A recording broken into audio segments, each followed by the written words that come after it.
안녕하세요. 세상을 바꾸는 작지만 강한 흐름 채널 M&L의 밸류 크리에이터 김장길입니다. M&L 뉴스입니다. 오늘 그 2025년도 초기 창업 패키지 지원 사업 공고가 나왔죠. 거의 한 3주 정도 이제 예상보다 늦게 나왔는데요. 오늘 그 초기 창업 패키지 공고문을 좀 집중적으로 분석해 보도록 하겠습니다. 이번에 제가 이제 몇 주 전에 한번 얘기를 했어요. 원래 1월 말쯤에 나와야 정상인데 뭐 설날 연휴가 있다 보니까 조금 늦어질 수도 있겠다 싶었는데 생각보다 많이 늦어졌고 실제로 K-스타트 홈페이지에 2월 셋째 주에 나온다라고 하더니 보통 한 금요일, 목요일쯤 나오는 걸로 저는 알고 있었는데 이번에 월요일 날 그냥 예비 창업 패키지랑 같이 뚜두두둥 올려버렸더라고요. 제가 좀 그때 빨리 대응을 했었으면 좋았는데 안타깝게도 제가 이번 주가 전혀 예상하지도 못하게 일주일을 통째로 계속 그 집에도 못 들어가는 상황이 돼 버리는 바람에 좀 뒤늦게 이제서야 조금 좀 어느 정도 정리를 해서 올리도록 했습니다. 사실 그 공고 나오자마자 바로 살펴봤었고 어떤 변화가 있는지 파악을 하고 있었는데요. 뭐 좀 개인적인 사정이 있었네요. 제가 좀 늦게라도 지금 말씀드릴 텐데 이미 인제 알고 계신 분들은 충분히 알고 계시겠지만은 지원 규모나 방식 같은 게 쪼끔 차이가 생겼고요. 그다음에 인제 그 전체적으로 사업 계획서 서식도 약간 달라져 가지고 그게 이렇게 크게 뭐 드라마틱하게 어떤 영향을 줄 것 같진 않지만 아무래도 신청하시는 분들은 작년하고 달라지면은 많이 혼동을 겪을 수밖에 없어요. 사업 계획서도 제 기준에서 크게 달라진 건 없지만은 보통 이런 일이 생기면은 많은 분들이 혼동을 겪고 실제로도 어려움을 겪으시더라고요. 그래서 어쨌든 뭐 올해 초기 창업 패키지는 어떤 식으로 진행이 되는지 거기에 대해서 좀 말씀드리고 서식이나 이런 얘기는 뭐 디테일하게는 아니지만 아주 짧게 말씀드리도록 하겠습니다. 자, 그럼 오늘의 얘기 바로 시작하겠습니다. 자, 먼저 인제 창업 기업 모집 공고가 어디 나왔는지부터 말씀드려야 되겠죠. 모두가 알고 계시는 그 페이지 kstartup.go.kr 인제 중기부 창업진흥원에서 하는 K-스타트업 홈페이지에 정식 공고가 나와 있습니다. kstartup.go.kr 바로 들어가시면은 그 위에 인제 배너가 있고 그 안에 뭐 창도패, 초창패, 예창패 다 있으니깐 기호에 맞게 이제 클릭해서 보시면은 되고요. 그 안에 들어가 보시면은 이런 이제 공고문하고 같이 밑에 한 이만큼 정도 되는 7-8개 정도 되는 이제 그 지원 사업 그 관련 서류들 나와 있어요. 그 보시면은 여러분들이 필요로 하는 내용들은 거기 다 나와 있고 매뉴얼도 나와 있기 때문에 크게 어렵진 않을 거라고 생각이 되고요. 혹시 몰라서 제가 여기에다가 그 바로 가기 링크를 써 놓긴 했는데 이거 뭐 클릭이 되는 것도 아니고 뭐 여러분이 직접 다 타이핑하셔야 되는데 그건 좀 쉽지는 않을 것 같아서 여기 QR 코드 찍고 들어가셔도 보실 수가 있습니다. 제일 편한 건 K-스타트업 그냥 홈페이지 바로 들어가셔서 거기에서 그냥 그 클릭해서 들어가는 게 제일 낫긴 합니다. 자, 초기 창업 패키지 개요부터 먼저 말씀을 드릴까요? 유망한 창업 아이템을 보유한 초기 창업 기업을 대상으로 사업 안정화및 성장을 지원하겠다. 뭐 좋은 뜻이죠. 어쨌든 이미 인제 그 사업을 하기 전이면 예비 창업자, 이미 인제 기업이 설립이 돼 있으면 개인 사업자건 아니면 법인이건 어쨌든 간에 초기 창업자로 보고 창업을 하고 나서 3년 이내로 인제 설정을 해 놨죠. 그래서 창업하고 나서 설립일 기준으로 3년 이내인 초기 창업 기업은 신청이 가능하다. 그 3년 이내의 초기 창업 기업 기준은 뭐냐 그러면은 공고문이 나온 2월 17일 기준으로 3년 이내이기 때문에 2022년 2월 17일부터 2025년 2월 17일까지 인제 기업 설립을 하셨으면은 이거는 인제 초기 창업자에 해당합니다. 그럼 2022년 2월 16일은 어떻게 되냐 그러면은 3년하고 하루가 지난 거기 때문에 그런 경우에는 창업도약 패키지 쪽으로 넘어가셔야 되는데 안타깝게도 그건 매우 빡세죠. 그래서 좀 고런 인제 아쉬움이 있고 그럼 2025년 2월 18일은 어떻게 되냐 그러는데요. 이게 재밌는데 만약에 2025년 2월 18일에 사업자 등록하셨으면 예비 창업자예요. 왜냐하면 2월 17일까지를 기준으로 사업자 등록이 안 돼 있는 사람 대상이니까. 그래서 만약에 지금 이 영상을 보시는 분이 나 어저께 뭐 2월 한 20일경에 사업자 등록했는데라고 하면은 그분은 예창패 지원이 가능해요. 그래서 물론 이제 그 전에 이제 사업자 등록이 안 돼 있어야 되고 그래서 고런 차이는 좀 알고 계시면 될 것 같고요. 자, 일단 뭐 그렇게 이제 신청 자격이 정해져 있습니다. 그리고 이제 지원 내용 보면은 사업화 자금으로 최대 1억 원, 평균 7천만 원까지 지원해 준다 그러고 창업 프로그램 등 이제 지원한다고 나와 있고요.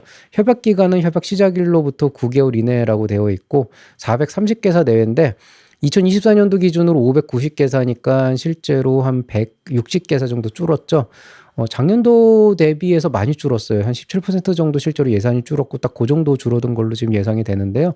어쨌든 좀 그런 이제 많이 좀 줄어든 상황. 뭐 이거는 근데 국가에 돈이 없어요. 예산이 없습니다. 뭐 이 왜 없냐는 제가 여기서 논의할 바는 아니지만은 어쨌든 매우 뭐 안타까운 일이고요. 협약 기간은 9개월 동안. 그리고 이번에 재미있는 거는 연령별 선정 규모 조건 아예 없앴어요. 작년에는 몇 퍼센트 이상은 반드시 39세 미만의 청년 세대를 뽑겠다 이런 규정이 있었어요. 그래서 뭐 80% 이상은 무조건 청년이고 뭐 20%만 뭐 중장년 이후를 뽑고 뭐 이런 규정이 있었는데 이번엔 그게 완전히 사라졌기 때문에 특별히 뭐 연령 제한에서 약간은 중장년이 조금 우세해지지 않았나. 어쨌든 비율이 조금 늘어날 수도 있다. 이런 이제 장점이 조금 반가운 얘기가 있고 저 같은 중장년한테는.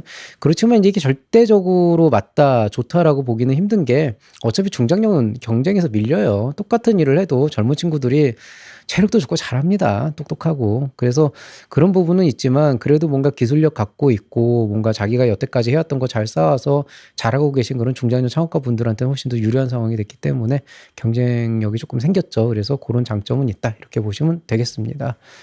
자, 신청 자격은 아까 말씀드렸지만은 중소기업 기본법, 뭐 창업지원법에 따른 대표자이자 뭐 어쩌고저쩌고 있는데 그냥 속 편하게 생각하시면은 2022년 2월 17일부터 2025년 2월 17일 사이에 속하는 대부분의 창업가는 내실 수 있다. 신청 가능하고 다만 이제 요식업이나 카페 창업이나 이런 분들은 신청 자체는 문제가 없지만 그 아이템으로 계속 갈 경우에 아무래도 선정 확률은 극도로 낮아지기 때문에 뭔가 좀 비즈니스 모델적으로나 아이템으로나 뭔가 좀 초창패에 맞는 그런 이제 부분들을 좀 많이 강조를 하셔야 된다라고 하는 부분이 있지. 이게 그냥 내가 돈 없으니까 그냥 돈 받으려고 한다 그래서 돈 무조건 주는 그런 사업은 아닙니다. 그래서 좀 경쟁에서 많이 밀릴 테니까 그런 거 좀 신경 쓰셔야 되고 아예 신청 자체가 안 되는 건 조금 이따 보여드리겠지만 도박이나 유흥업 이런 거 안 됩니다.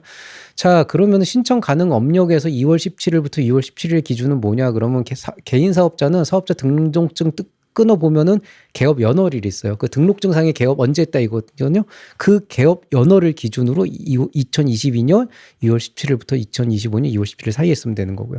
법인 사업자는 법인 등기를 친 다음에 사업자 등록을 내기 때문에 보통 법인 등기부 등본을 1월 17일에 쳤다고 하더라도 열흘 뒤에 사업자 등록을 했으면 그 사업자 등록증인 2월 17일로 나오거든요. 그게 안 된다는 거예요. 그냥 법인 등기 친 날이에요. 그래서 법인 설립 등기일이 2월 17일로 잡힙니다. 그리고 법인 설립 등기일이라고 하는 거는 그 등기에서 허가 떨어진 게 아니고 실제로 등기를 친 날로 되거든요. 그래서 이게 좀 복잡해요. 그래서 기본적으로는 어쨌든 등기부등본 떼어봤을 때 거기 등기일 딱 며칠 나왔을 때 그게 2022년 2월 17일 이후로 되어 있어야 된다.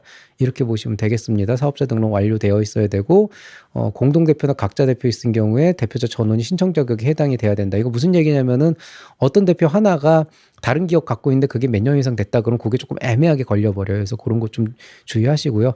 다수의 사업자 등록증이 있을 경우엔 창업 여부 기준표에 따라서 신청 자격 적합 여부를 결정하겠다 그랬는데 그건 조금 이따가 설명을 드리겠습니다. 본점과 지점이 있으면 본점으로만 신청이 가능하고 지점은 안 된다. 뭐 이런 것들도 있어요. 자, 신청 자격 조금 볼까요? 기본적으로 가장 확실한 건 개인 사업자인데 창업을 시작해서 7년 이내로 3년 이거 7년 이내 아닌데 어쨌든 그 3년 이내로 되어 있으면은 창업 기본 요건이 만족이 됩니다. 이거 무조건 되는 거고요. 법인 기업도 창업을 개시한 날로부터 3년 이내가 돼야 되는데 이거 제가 지금 초창패 사업 계획서 그대로 띄웠거든요. 이놈들이 오타를 냈어. 아, 왜 이렇게 냈지? 3년입니다. 3년. 3년 이내. 이것도 3년 이내. 예, 오타를 내고 해다냐. 자, 이렇게 돼 있고요. 그 다음에 이제 어떤 경우가 있냐면은 어떤 기업에서 다른 사람으로부터 상속이나 증여를 받았는데 그게 뭐 3년 이전인데 이종으로 낸다 그러면 그것도 창업으로 인정돼서 이것도 뭐 신청이 된다. 뭐 이런 얘기가 있고요. 그러니까 그 타인으로부터 상속 증여받은 기업이 하나 있어. 근데 그 기업과 별개로 내가 법인을 하나 냈는데 개인 사업자가 있는데 그 상속 증여받은 거랑 별개로 이 개인 사업자 내가 지금 낸 게 3년 이내인데 그게 이제 업종이 다르다 그러면 그것도 창업기업으로 신청 자격이 된다 이렇게 보시면 되겠습니다. 기존에 내가 개인 사업자가 있긴 있었는데 폐업을 했어요. 폐업을 했는데 폐업을 하고 나서 내가 3년 이내에 이종 업종으로 창업을 했다 그러면 그것도 신청 가능. 근데 내가 만약에 동종이다 그랬는데 예를 들어서 작년이나 재작년에 폐업을 했는데 다시 이제 폐업하고 나서 바로 창업을 했다. 뭐 반년 있다 창업을 했다 그러면은 3년 이내에 사업자 등록일이 들어가도 그건 창업기업으로 인정이 안 돼서 지원이 안 된다. 대신 이제 폐업을 하고 나서 3년 뒤에 다시 동종으로 창업을 했다 그러면 그거는 신청 가능하다. 부도나 파산을 했다 그러면 똑같은 기준이지만 2년까지는 봐준다. 뭐 이런 거 있어요. 자, 뭐 법인 같은 경우에는 3년 이내 만족하거나 아니면은 만약에 이제 기존에 있던 거가 있긴 해도 기존에 개인 사업자를 폐업을 했어도 내가 이종으로 창업을 한 법인이다 그러면 그것도 창업기업 허가 되고요. 동종 창업이다라고 했을 때 내가 폐업이 3년이 초과됐다 그러면 그것도 이제 그 창업이 됩니다. 그다음에 이제 부도파산 2년 초과 이건 아까랑 똑같고요. 기존 개인 사업자가 이미 있는 상황에서 만약에 그 개인 사업자가 있지만 폐업은 안 했지만 내가 이종으로 법인을 새로 냈다 그러면 그건 3년 이내라고 그러면 창업기업으로 허용을 해줘요.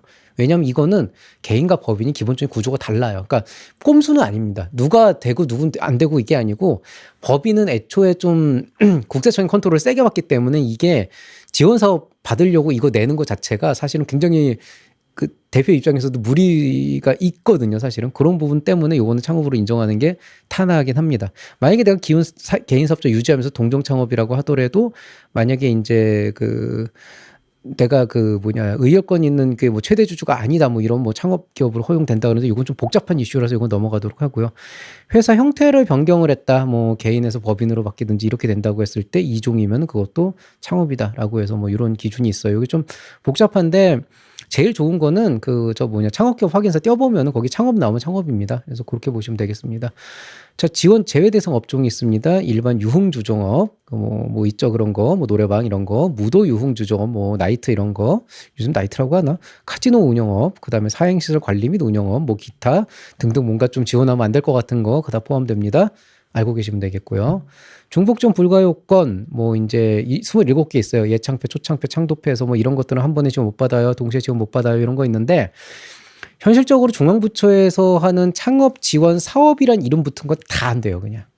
여기 27개 안 들어간다고 하더라도 뭐 무슨 부에서 하는 무슨 창업 지원 사업화 지원 그러면은 그건 일단 안 된다고 보면 됩니다. 그게 만약에 되려면은 초기 창업 패키지 주관기관으로부터 이건 됩니다라고 확실하게 확언이 담긴 서류를 받아놓고 그쪽에서도 받아놓으면은 그걸로 증빙해서 낼 수 있을 것 같아요. 근데 그렇게는 보통 안 해주거든요. 그리고 그렇게 안 해도 누가 뭐 구두로 될 것 같은데요 해서 내잖아요. 나중에 분명히 화살이 돼서 돌아옵니다. 그래서 중복전 불가는 일단 창업 지원 사업화는 거의 안 된다고 보시면 되고 다만 이따 이제 그 질문에 나오는데 그 R&D 지원 사업 있어요. 연구개발 지원 사업, 디딤돌 같은 거. 그거는 초기 창업 패키지랑 중복이 됩니다. 팁스도 R&D 지원 사업은 초기 창업 패키지랑 같이 할 수 있어요. 근데 이제 팁스 사업화는 이거랑 좀 달라요. 그러니까 팁스의 사업화가 따로 있거든요. 1억 원짜리. 그걸 하면 안 돼요. 그래서 요거는 조금 혼동이 있을 수 있는데 팁스에서 R&D에 해당하는 거를 하면은 초기 창업 패키지랑 창업도약 패키지를 같이 할 수 있습니다. 그래서 그 차이를 조금 인지를 하고 계시면 되겠고요. 뭐 그렇게 특이한 좀 몇몇 예외를 빼면은 실제로 중복해서 지원받을 수 있는 건 없기 때문에 약간 뭐 항상 그래요. 돈은 항상 부족하고 내가 지금 2억이 필요한데 여기서 7천만 원밖에 안 나온다 그러면은 대출도 못 받는 경우라 그러면 막막하잖아요. 그럼 이제 지원 사업을 딴 걸 알아보시길 원하는 경우가 많아서 항상 보면은 저한테 이제 그 상담 오시는 분들도 혹시나 하는 마음에 물어봐요. 이렇게 얘기를 해도 혹시나 하는 마음에 물어보는데 뭐 안 된다고 얘기하죠. 뭐 그거 뭐 된다고 얘기할 수도 없는 거고 되게 하는 방법도 없고 뭐 그렇습니다. 안타깝지만은. 자, 그리고 이제 이거 아니더라도 애매한 분들 되게 많아요. 뭐 저도로서도 좀 답하기 어려운 부분들이 있는데 그런 것들은 국번 없이 1357에 전화하시거나 담당 연락처 여기 이제 그 주관기관에 전화해서 직접 물어보시는 게 가장 확실합니다. 뭐 저도 모든 상황들을 다 파악할 수는 없고 뭐 일단 전화를 하는 게 부담스럽기도 하고 전화하면 잘 안 받기도 하고 급하니까 이제 막 유튜브에 댓글 남기고 하는데 뭐 저라고 뭐 뾰족히 뭐 이렇게 확실하게 안 되는 거를 제끼면 애매한 경우는 저라고 뭐라고 답을 못 드려요. 뭐 그냥 일단 내보시죠라고 말할 수밖에 없는 건데 그게 꼭 좋은 건 아니라서요. 어쨌든 직접 좀 알아보시기 바랍니다. 자, 주요 지원 내용 보겠습니다. 사업화 자금 평균 7천만 원, 최대 1억 원까지 지원해 준다라고 되어 있고 선정 평가 결과에 따라서 차등 지원해 준다. 그리고 이게 예창표도 이번에 들어갔는데 이거 되게 중요한 말 들어갔어요. 이번에. 신청 기업의 신청 금액 범위 내에서 지급한다. 이거 되게 중요한 얘기예요. 내가 정말 여기 한이 맺혔어, 진짜. 이게 무슨 얘기냐면 평균 7천만 원 지원한다 그랬는데 여러분이 혹시라도 뭐 나는 6천만 원만 있으면 돼 그래가지고 지원 자금 6천만 원 적어낼 수도 있는 거잖아요. 그러면 여러분이 그 평가에서 1등을 해가지고 최고점을 받아도 6천만 원 이상을 못 받아요. 그래서 원래 신청할 때 예산은 무조건 최대 받을 수 있는 1억 원을 꽉꽉 채워서 내야 되는 겁니다. 어차피 깎이기 때문에 적어도 최대한도로 채워서 내야 거기에서 깎이는 거죠. 근데 만약에 여러분이 6천만 원 냈다 그러면은 여러분이 평가를 너무 잘 받아서 1등을 해도 그 6천만 원이 1억 원이나 7천만 원이 되려면 때려 죽여도 안 나와요. 6,100만 원도 안 나와요. 그 얘기를 제가 지난 몇 년 동안 했는데 어디서 그 어떤 미친 유튜버가 아 이거 7천만 원인데 7천만 원이 뭐보다 더 많이 내거나 뭐 조금 내면 이런 건방진 새끼 그러면서 안 된다 그러니까 거기 맞춰서 내요. 이런 말을 태쳐 쌓는 바람에 그거를 어디서 고지고대로 듣고 와가지고 저한테 맨날 물어봐. 아 나 정말 미치겠다니까 진짜. 무조건 최대 금액 1억 원 꽉꽉 채워내는 거고요. 그럼 그 꽉꽉 채워서 내는 게 얼마냐. 왜냐하면 신청금액 범위 내에서만 지급하니까 일단 채워내야 그 거기까지 못 받더라도 그 밑으로 받을 거 아니에요. 그게 이제 여기 나오는 예시에 보면은 총사법비를 1억 원으로 잡았을 때 70% 7천만 원 정부에서 내주고 여러분 현금 1천만 원 부담하고 현물 2천만 원 부담하셔야 됩니다. 이런 자부담 조건이 들어가는데 이게 아니라고요. 이게 아니에요. 예시를 이따위로 들으니까 다들 1억 원에 7천만 원 적었는데 이게 아니라고요. 그래서 잘 들어보세요. 자, 최대 1억 원을 지원을 해줍니다. 그런데 정부 지원 사업비는 70%까지만 지원을 하기 때문에 총 사업비는 이 70만 원이 1억 원까지 지원을 할 수 있는 거고 여러분이 총 사업비를 1억 원보다 뭐 얼마로 잡으면 거기에 70% 지원받고 나머지 30%를 자기 부담으로 하되 현금 10%는 여러분이 현금으로 무조건 내야 되는 거고 현물은 인건비로 이제 그 부담을 하면 되는 겁니다. 자, 그러면 최대한도로 받을 수 있는 금액은 어디냐? 이거예요.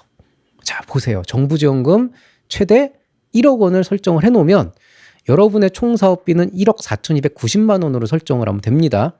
예, 그냥 묻지도 따지지 말고 이렇게 하세요. 계산 안 해도 돼요. 그냥 이건 무조건 맞아요. 예, 1억 4,290만 원으로 하시고 그 다음에 현금을 1,432만 원, 10% 이상인데 10% 이상이면은 1,429만 원이잖아요. 근데 그렇게 하면 현물 따지기가 좀 골치 아파가지고 현물을 2,858만 원으로 잡고 나머지 차액을 1,432만 원으로 딱 잡아놓으면은 그럼 현금을 10% 이상으로 하는 거에서 만 원 단위로 딱 끄는 금액이 나오고 현물을 20% 이하로 잡고 총 사업비 1억 4,290만 원을 잡으면서 여러분은 최대 금액 1억 원을 신청할 수가 있게 되는 겁니다. 이게 베스트예요. 그래서 여러분이 예산의 세부 내역을 어떻게 잡으시든 그거는 제가 상관할 바가 아닌데 적어도 초기 창업 패키지라고 하는 그 범주 안에서는 요거를 일단 총액의 총사업비 현금 현물로 잡아가지고 합산이 딱딱딱딱 내서 1억 원이 딱 나오고 그건 맞춰주는 게 최선이고요. 이렇게 됐을 때 걱정을 많이들 하세요. 나 1,432만 원 부담되는데 그냥 1,000만 원만 내면 되는 거 아닌가? 그게 될 리가 없잖아요. 평균 7천만 원에 여러분이 1억 원을 지원받을 수 있는 상황이 되지가 않아요, 보통은. 이거 한 주간기간에 한 명 받을까 말까 합니다. 그러니까 여러분은 어차피 7천만 원 받기도 힘들기 때문에 일단은 꽉 채워내는 거예요. 그리고 1억 원을 다 준다 그러면 무조건 내가 432만 원 더 내야지, 당연히. 그러니까 그냥 1억 4,290만 원 채워내고 현금 이렇게 해놓으면 거기에서 이제 합산이 된다. 근데 만약에 그 아까 얘기한 어떤 정치나간 유튜버가 몇 년 전에 얘기한 것 때문에 빙빙빙 도는 그 망할 놈의 유튜브 채널 때문에 그 영상 때문에 나는 7천만 원이라고 적어내면 심사위원들이 예쁘게 봐주면서 얘는 참 정직한 아이구나 라고 하면서 그렇게 되겠지라는 그런 바보 같은 생각을 하신다 그러면 정말 안 됩니다. 그래서 이건 이렇게 적으셔야 돼요. 예. 흥분했네요. 자, 예산 그 민간부담금 관련해가지고 좀 이해가 잘 안 되시는 분들은 여기 있는 이 사업계획서 예산 어떻게 짜는지 민간부담금에 대한 콘텐츠를 제가 찍은 적이 있는데요. 이거 유료로 바뀌었습니다. 그래서 제가 들어가 보시면 있긴 있는데 유료로 바뀌었기 때문에 무료 영상은 아니기 때문에 제가 추천은 안 드리겠고 근데 이때 정말 돼지였네요. 제가 지금 보니까 진짜 살 많이 쪘다 이때. 자, 사업화 자금 집행 비목인데요. 이거는 지원 사업 좀 해보신 분들은 아실 겁니다. 그 예산 쓰실 때 그 옆에 뭐 써야 되는지 궁금해 하시는 분들이 있는데요. 요거 쓰시면 돼요. 그래서 이 안에 이제 설명이 있으니까 여러분들이 나는 재료를 사야 된다 그러면 재료비라고 쓰시고 안에 그 좀 디테일하게 쓰시면 되고 인건비 월급 줘야 된다 그러면 인건비라고 쓰고 이렇게 쓰시면 되고 기술 이전이나 학회 참석 같은 경우에는 지급 수수료라고 체크한 다음에 이렇게 쓰시면 돼요. 그래서 이렇게 알고 계시면 되겠습니다. 자, 그다음에 주요 일정입니다. 이제 2월 17일 공고 나왔고요. 그다음에 3월 11일 화요일 오후 4시까지 신청을 하셔야 되는데 이게 되게 재밌어요. 초창패가 3월 11일까지고 예창패가 3월 12일까지입니다. 3월 11일에 어마어마하게 막히고 터질 거예요. 왜냐하면 예창패를 내는 사람이 다음날 그 마감이 밀릴 거 대비해서 11일에 다 내려고 할 거거든요. 그래서 여러분은 무조건 3월 10일 월요일 전에는 무조건 제출을 하고 11일에는 정말 나중에 좀 고치다 보니까 진짜 고쳐야 될 게 생겼어라고 할 때 해야지 11일 날 초치기 하시면은요 진짜 이거 낭패입니다. 낭패. 그래서 이거 좀 주의하셔야 돼요. 선정평가 4월 달 지나가서 이제 발표평가 4월 달에 진행되고 선정된 확약서 제출하고 쭉쭉쭉 진행이 됩니다. 5월 달부터 사업비 지급 시작되니까 이때부터 실제로 돈은 들어온다고 보시면 되고요. 아무리 돈이 급해도 4월 달에 들어올 수는 없으니까 거기에 대해서는 감안하셔가지고 사업 준비하셔야 될 겁니다. 평가 방법 사업계획서하고 증빙서류 바탕으로 요건 검토하고요. 서류 평가해가지고 최종 선정 규모의 2배수 내외로 선정을 합니다. 어떤 주관기관에서 22명 뽑는다 그러면은 22개사를 뽑는다 그러면 44개사 정도를 플러스 마이너스로 뽑아서 43개에서 45개 정도 뽑아서 발표평가를 넘긴다 이렇게 보시면 되겠고 그 시점에 창업기업 3년 이내에 창업기업을 확인할 수 있는 증빙서류를 제출받아서 검토를 할 예정이다. 이런 거 보시면 되겠습니다.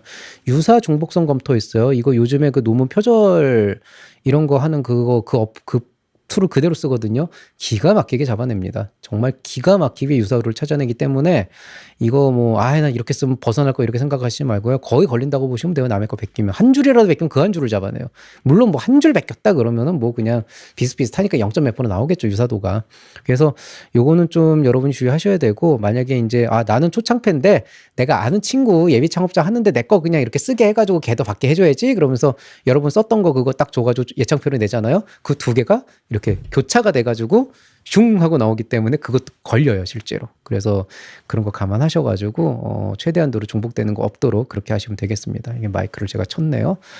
자, 그 다음에 심층 인터뷰가 있네요. 이번에 이거 없었는데 기본적으로 이제 좀 심층 인터뷰에서 한 번 정도 이제 더 발표평가 전에 한 번 더 이제 좀 체크를 해주는 것 같아요. 이게 예전에 없었던 구조인데 이번에 들어갔는데 왜 이게 들어갔는지는 저는 모르겠어요, 사실. 근데 뭐 들어갔고 아마 이제 요 과정에서 이제 여러분 좀 자질도 보고 창업가가 어떤 거다라는 중간 평가를 한 번 정도 하고 나서 이걸 바탕으로 여러분한테 뭔가 이런 것들 좀 보완하세요. 그럼 여러분이 좀 발표 평가할 때 좀 더 도움이 될 수도 있으니까 좋게 보면은 좋을 거라고 생각합니다. 그리고 근데 이제 경력 같은 것도 실제로 좀 너무 뻥이 많으니까 그런 거 좀 확인하려고 하는 것도 있는 것 같아요.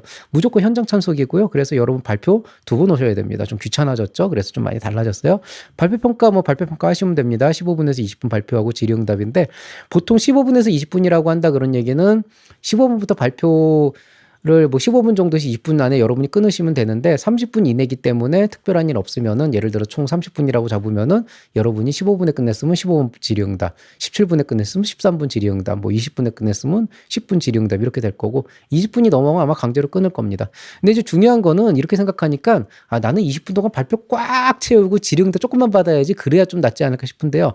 사실 현실적으로는 발표를 짧고 굵게 하고 질의응답에서 많이 대응을 하는 게 훨씬 더 선정 가능성도 높아요. 왜냐하면은 발표만으로는 얻을 수 있는 게 많지 않기 때문에 심사위원들도 많이 평가를 못 합니다. 그래서 너무 저기 하시 말고 대면 평가 원칙이라 그랬는데 상황에 따른 온라인 평가 변경 가능 이거 오해하지 마세요. 여러분 이날 여러분 못 온다고 온라인으로 대체해 주는 거 아니에요. 무조건 대면 평가예요. 대면 평가인데 안 나오면은 탈락입니다. 이건 100%. 그럼 상황에 따른 온라인 평가는 뭐냐? 뭐 있잖아요. 계엄이 터졌다. 뭐 아니면 뭐 코로나가 터졌다. 그래서 대면이 안 된다. 주관기관에서 대면이 안 되는 상황이다. 그러면 그때 바꿔준다는 거지. 뭐 여러분 개인 사정이나 이날 갑자기 어디 갈 일이 생겨서 안 돼. 이거는 그냥 탈락입니다. 그래서 무조건 대면 평가다라고 보시면 되겠고 뭐 특별한 천재지변이 없는 이상 그렇게 될 겁니다. 자, 유의사항 이건 뭐 다 똑같아요. 사업비 사용을 부정한 방법으로 했거나 거짓 신청을 했거나 하면은 형사처벌시키고 정부 지원 전액 환수하고 참여 제한 시킨다. 부정수급 있을 경우에 마찬가지로 하고 반환 금액의 최대 5배 정도 벌금을 매긴다. 만약에 타인이 대신 작성한다. 이제 대필자가 있죠. 업무방해죄 등으로 처벌될 수가 있다. 제3자가 선정을 담보로 특정 사례를 요구하거나 이거는 이제 뭐냐면 선정을 담보로가 좀 핵심인데 여러분이 예를 들어서 누군가한테 한 돈 1,000만 원을 주고 컨설팅을 받았어요. 대필 말고 컨설팅을 받았어요. 그리고 선정이 됐습니다. 특별히 문제 없습니다. 근데 만약에 누군가가 여러분한테 공짜로 써주고 대신에 만약에 선정되면 저한테 500만 원만 주세요. 그러면 이거는 걸린다는 거예요. 그래서 대필은 그냥 100% 걸려요. 대필은 선정이고 나발이고 그냥 걸리는 거고 그 누군가가 딜을 하는데 여러분한테 선정되시면 저한테 이만큼 챙겨주셔야 됩니다. 이런 종류의 조건을 붙이면 이건 무조건 신고하셔야 됩니다. 그래서 이런 거 좀 주의하셔야 되고 어쨌든 대필자 이거 안 됩니다. 저도 대필은 안 해드려요. 국고부조금 통합관리 지침에 따라서 뭐 여러분이 부정수급을 하면 고발 조치한다. 이거 되게 확실하게 합니다. 아주 빡세게 하기 때문에 좀 주의하셔야 되겠습니다. 자, 주의사항 해당 창업기업의 대표자가 무조건 해야 되고 만약에 제출서류상의 신청자와 동사업 신청자가 일치하지 않는다. 창업기업 대표자는 김장길로 냈는데 제출서류장에 뭐 신청자는 홍길동이다 그러면은 탈락 처리되거나 취소를 해버린다 이런 얘기 있고요. 뭐 허위기재나 도용이나 누역을 했을 경우에 평가 대상에 제외한다. 뭐 모방이나 표절하거나 도용했을 경우에는 좀 제재 기한을 세게 매기고 전액 환수시킨다. 뭐 이런 거 아까 얘기했던 거 재탕입니다. 자, 이제 중복 체결 얘기 나와 있죠. 중소벤처기업부 타 중앙부처 중앙공공기관의 창업사업과 지원사업과 동시수행 불가다라고 돼 있는데 만약에 이제 2개 이상의 공공기관이 겹쳐서 신청을 했는데 선정이 2개가 됐다 그러면 반드시 하나 선정해야 된다. 그런데 만약에 여러분이 청창사를 지원을 이미 했잖아요. 지금 이제 신청기간 끝났는데 평가되는 과정에서 이게 될 것 같아. 근데 초창패도 될 것 같네. 그러면 이제 초창패는 아마도 청창사 결과 나오는 시점에 발표평가가 진행 중에 있을 테니 청창사에서 연락이 온단 말이야. 대표님 선정되셨어요? 이거 하실래요? 안 하실래요? 얼마 됐습니다. 그랬는데 이거 생각보다 지원 자금이 적어. 근데 초창사는 느낌이 잘 될 것 같거든. 그럼 이제 고민이 되는 거죠. 이걸 포기해? 그리고 초창패로 넘어가? 그러면은 포기하면 됩니다. 그리고 초창패로 넘어가면 돼요. 그 대신에 초창패가 안 되면 낙동강 오리알이 되는 거지. 근데 만약에 내가 청창사를 했어. 그래서 협약까지 했어. 시간이 없어. 그런데 그 다음에 초창패가 선정이 되는데 금액이 더 크게 됐네? 그럼 이거 자동 탈락이에요. 무조건 최초 협약 기준이에요. 그래서 이게 좀 복불복이 있어요. 그래서 이거는 그때 되면은 항상 저한테 이 이슈로 고민해서 물어보는 분인데 답이 없어요. 이거는 진짜로. 여러분이 스스로 신념을 가지고 판단을 해야 돼요. 뭐 인생 한 방이지. 뭐 초창패 될 거야. 그러고 그냥 과감하게 청창사 포기하고 했는데 진짜 돼가지고 크게 잘 되는 경우도 있고 아니면은 뭐 오히려 신청 금액 더 조금 되는 경우도 있고 시원하게 떨어지는 경우도 있어서 아무것도 없이 날아가는 경우도 있고 그렇습니다. 이건 뭐 어쩔 수 없어요. 그래서 이건 뭐 정부 지원 사업의 태생적인 한계다. 근데 그렇다고 잘 본 사람들 우선으로 계속 이렇게 해주면은 그 다른 창업가들은 계속 뭔가 그 사람들한테 밀려가지고 떨어지는 이런 찌꺼기나 받아먹는 그런 형태가 되잖아요. 이건 더 안 좋아요, 사실은. 전반적인 그 큰 틀에서 봤을 때. 그래서 이것도 여러분이 사업을 하면서 겪어가야 될 하나의 그 과정이다. 절대로 세상은 여러분에게 혜택을 제공하지 않는다. 편의를 제공하지 않는다는 사실을 알고 계시면 좋겠습니다. 뭐 신청 제외 대상에 해당하지 않아야 된다. 뭐 당연한 얘기고 공동대표 각자 대표도 마찬가지고 뭐 이런 얘기 있죠. 만약에 이제 공동이나 각자 대표의 신청 자격이 제외 대상으로 선정이 된다. 뭐 금치산자나 무슨 뭐 그런 거다 그러면은 참여 제한 걸고 환수 조치 시키겠다. 그래서 적어도 그 사람의 자격 요건에 대해서는 철저하게 보겠다. 이런 경우가 제법 많아요. 실제로 보다 보면은 이제 제일 많은 경우가 아버지가 사업하다가 말아먹어가지고 신불자가 돼가지고 사업을 못하니까 아들 이름 걸어가지고 자식 이름 걸어가지고 냈는데 이제 그게 이제 나중에 뭐 공동대표로 이렇게 쓱 들어가거나 이렇게 돼가지고 문제되는 경우가 좀 있거든요. 그래서 이런 거 주의하셔야 됩니다. 자주 묻는 질문 있습니다. 뭐 대부분 여기서 여러분들 읽어보시면 알만한 내용이고 정리가 잘 돼 있어서 저는 그냥 관심 가질 만한 내용만 몇 개 말씀드릴게요. 창업 지원 사업 동시 신청 가능한가요? 아까 얘기했죠. 가능해요. 그래서 2개 이상의 창업 지원 사업 신청은 얼마든지 가능한데 지원 사업 동시 수행은 불가능하기 때문에 만약에 이제 최종 선정 통보일이 됐을 경우에는 확약서를 3일 이내 내야 되고 확약서 제출 이전에 신청한 사업은 이제 확약서를 제출하고 나서 이제 제외가 된다. 근데 만약에 여러분이 확약서를 냈는데 아직 뭔가 전산상의 오류로 얘기가 안 돼가지고 가서 발표평가도 했어. 그래서 다 됐다 그러면은 2개 다 싹 날아갈 수도 있어요. 그래서 이거 좀 주의하셔야 됩니다. 공고문대 창업 여부 기준표는 어떻게 해석해야 되냐. 이게 좀 어려운데 이거를 일단 보시고 제가 아까 설명한 거 바탕으로 판단을 하시고요. 그게 안 되겠다 그러면 차라리 그냥 창업기업 확인서를 받으세요. 그리고 그것도 안 되겠다 그러면 전화해서 물어보십시오. 그게 제일 확실합니다. 자, 이종업종과 동종업종 어떻게 판단하나요? 아까 얘기한 거예요. 이종과 동종의 기준은 이제 업종 코드를 보는데 한국표준산업분류의 세세분류를 보시면 그 5글자로 되어 있는 거 있어요. 뭐 5521 이런 거 있거든요. 그게 같으면 동종이고 다르면 이종이 돼요. 그래서 세세분류가 있고 세분류가 있어서 그 상위가 있어요. 예를 들어서 여러분이 뭐 제조업을 한다 그래도 전자제품 제조업하고 기계 부품 제조업은 다르거든요. 근데 그 상위로 넘어가면 그게 부품 제조업으로 이제 같이 엮일 수가 있단 말이에요. 그런 것처럼 그건 좀 또 차상위로 넘어가게 되긴 하는데 어쨌든 간에 뭐 그런 조건이 있기 때문에 그걸 가지고 판단을 하는 건데요. 이것도 역시 헷갈리시면은 전화해서 물어보시는 게 제일 확실합니다. 현재 R&D 사업을 지원받고 있습니다. 사업 신청할 수 있나요? 가능합니다. 팁스 중에 팁스는 R&D 사업이기 때문에 팁스의 사업화 지원을 안 받고 있다면 팁스 받으면서도 이거 신청할 수 있어요. 요건 또 확인해 보시면 되겠고요. 과거에 신청했는데 탈락했어요. 되나요? 당연히 됩니다. 과거에 했었으면 또 하면 안 되겠죠. 특허나 핵심 기술이 포함된 사업계획서를 평가위원 등을 통해서 유출될 가능성 없나요? 많이들 고민하세요. 실제로 투자를 받을 때도 이 고민 많이 하시는데요. 기본적으로는 보안사업서 의무를 작성하고 외부에 유출하는 거 금지입니다. 그런데 아무리 사준 촬영을 막고 사적 통화를 금지하고 녹음이나 이런 것들을 막는다고 하더라도 내가 평가를 하는 과정에서 눈에 담고 머리에 담은 거는 사실 지울 수가 없잖아요. 그렇기 때문에 그런 기본적인 아이디어나 방향성이 유출될 가능성이 없다고는 말을 못하지만은 원칙적으로는 모럴 해저드의 영역을 넘어가지 않는 선에서는 그런 것조차도 외부에다 말을 하면 안 되는 게 맞습니다. 그래서 저도 말을 안 하고 있고 디테일한 건 얘기를 안 하고 있는데 이게 근데 어쨌든 좀 운이 있어요. 근데 이제 다만 제가 말씀드릴 수 있는 건 진짜 머릿속에 들어온 단순한 아이디어나 아니면은 그런 비즈니스 모델이 유출되는 것만으로도 회사가 타격을 입는 사업이라면은 그건 사업 모델이나 사업 자체가 굉장히 취약한 거예요. 그래서 사업 계획서를 사실은 그렇게 되지 않도록 잘 쓰셔야 되고 너무 핵심적인 부분이 드러나지 않으면서도 핵심 가치는 살아날 수 있도록 잘 쓰셔야 되는데 그게 다 스킬이고요. 그거를 어떻게 할지 모른다 그러면은 챗GPT를 통해서 하시는 방법이 있고 아니면은 여기 있는 원스톱 클리닉 쓰시는 방법도 하나의 좋은 방법이 될 수가 있겠습니다. 반드시 한글 문서로 작성해야 되나요? 그렇지 않습니다. MS 워드로도 제출 가능하고 서식도 있어요. 다만 이제 PPT 같은 그런 원래 양식에서 어긋난 사업계획서는 제출 불가능하고 작년에 했던 사업계획서 서식이 다른데 그걸 내면 안 된다 이런 얘기 있고요. 분량 제한 15쪽 넘지 않아야 되고 30메가니 제한이 된다 이렇게 돼 있는데 넘지 않아야 된다라고 하는 거에는 논란의 여지가 있어요. 근데 15페이지 정도면 어지간한 사업계획서 내용들은 다 들어갈 수 있는 분량이라서 크게 문제는 없고 한두 페이지 넘어간다 그래서 큰일이 나진 않습니다만은 제가 뭐 공식적인 석상에서 그런 말을 함부로 하진 않겠습니다. 이제 유료 강좌에서는 조금 얘기를 해드리는데 뭐 여기서는 그렇게는 얘기하기 좀 힘들고 뭐 알아서 잘 맞추시기 바라겠습니다. 30메가 제한이란 얘기는 이거는 30메가 이상 내면 안 된다가 아니고 30메가 이상의 파일을 올리면 업로드가 안 됩니다. 그냥 안 돼 버려요. 그런데 15페이지 정도면은 보통 30메가가 안 넘거든요. 보통 안에 그림 크기가 커져서 그런 경우가 있으니 그런 경우에는 그림 크기를 아래 한글 안에서 줄이면은 충분히 낼 수가 있다. 이렇게 이해를 하시면 되겠습니다.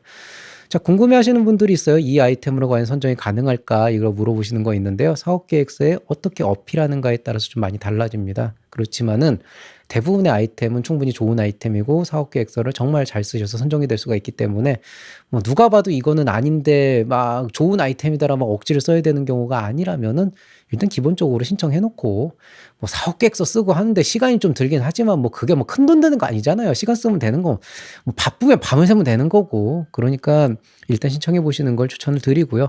아 이거 안 될 것 같아. 바쁜데 안 내는 게 될 것 같아라고 하는 거는 선택이야 존중을 하겠지만은 사실은 안 될 것 같아서 그냥 안 하는 거면 사업도 안 될 것 같으면 왜 하세요? 그러니까 이거는 시도조차 안 해본 것 자체는 기본적으로 창업가의 기본 정신이 아니에요.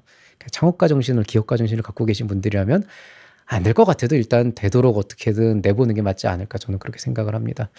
사업계획서 서식이 바뀌었죠? 예, 바뀌었습니다. 많이 바뀌진 않았고 오히려 예전보다 좀 더 간소화됐다는 느낌도 있고 저는 이게 시사하는 바가 크다라고 생각을 하는데 여기서 그 디테일을 얘기하진 않을 거예요. 왜냐하면은 저도 콘텐츠 장사를 하는 사람이고 그런 얘기를 하나하나 얘기를 하는 게 큰 적인 없지만은 그런 얘기는 유료 콘텐츠에서 말씀을 드릴 거고요. 다만 이제 크게 바뀐 건 아니라서 예전처럼 쓰는 것도 크게 문제는 없을 거다. 다만 이제 이제 처음 이제 사업계획서 쓰시는 분들이 대부분 혼동이 있는 건 예전처럼 쓰면 된다 그래서 그냥 쓰면 될까에 대한 불안함도 있고 사실 예전처럼 쓴다기보다 좀 바꿔야 되거든요. 근데 내가 이렇게 바꿔도 될까라는 거에 대한 불안함이 있죠. 그렇다고 서식을 찾아보자니 이미 서식은 나와 있는 게 없으니 그것도 좀 혼동이 있을 것 같고 뭐 그런 사항들은 있을 것 같다고 생각은 됩니다. 뭐 그렇지만은 그냥 소신껏 사업계획서라고 하는 건 늘 안에 반드시 들어가야 될 몇 가지 요소가 있거든요. 그것만을 챙기시면은 되기 때문에 크게 걱정하지 말고 소신껏 쓰시면 되고 그럼 반드시 들어가야 될 몇 가지 요소는 무엇이냐?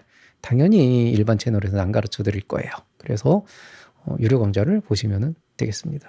자, 꿀팁. 사업계획서는 여러분이 설사 사업을 하고 있고 성과가 나왔다고 하더라도 지금 내려고 하는 사업 아이템은 아직 여러분도 시도해보지 않은 겁니다.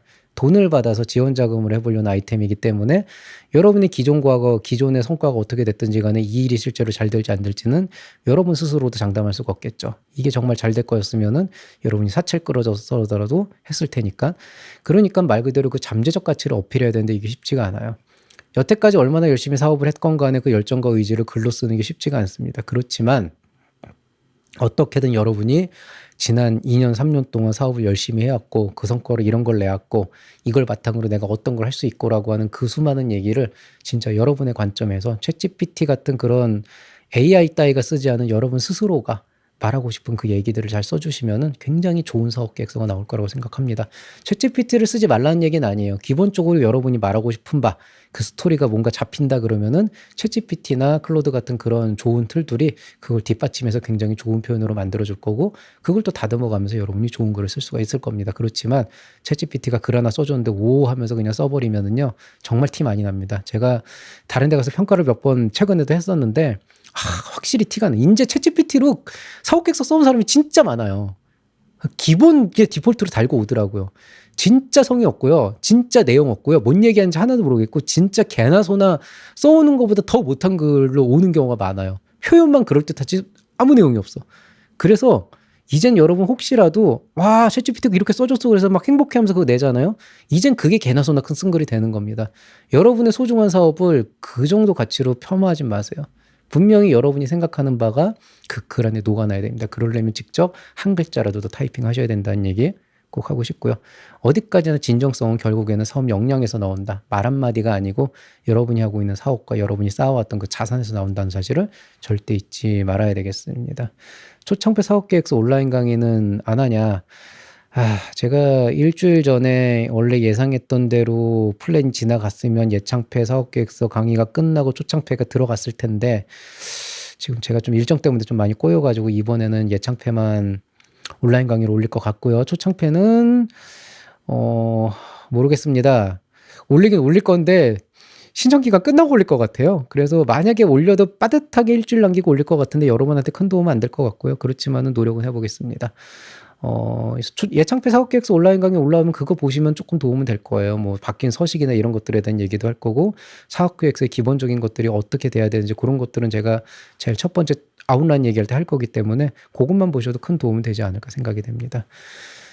자, 네이버 프리미엄 네이버 프리미엄 콘텐츠에서 유료 강좌 올라옵니다. 지금 청창사가 이미 올라와 있어요. 이제 청창사 강좌 너무 소식이 달라져가지고 보시는 거를 강추하진 않고 그래도 한번 보시면 조금 도움은 되지 않을까. 전체적인 방향성 잡는데. 어쨌든 사업계획서는 뭐 써도 항상 부족한 게 사실이기 때문에 그렇게 좀 고민하시면 되겠고요. 그 다음에 개인 상담 필요하신 분은 지금 원스톱 클리닉, 뭐 다른 건 지금 크게 의미는 없어요. 시간이 없으니까. 요 QR코드 찍고 들어와서 신청해 주시면은 여러분 개개인의 사업계획서에 맞는 그런 맞춤형 상담을 해드리도록 하겠습니다. 자, 오늘 얘기 여기서 마치도록 하겠습니다. 모두들 수고하셨고요. 날씨가 계속 왔다 갔다 하고 또 갑자기 또 추워졌다 또 이번 주에 갑자기 확 더워진다 그러는데 아무쪼록 건강 유의하시면서 사업 계획서 준비 잘 하셔서 좋은 성과 있기를 바라겠습니다. 이상 채널 M&A의 밸류 크리에이터 김장기였습니다. 여러분 사랑합니다.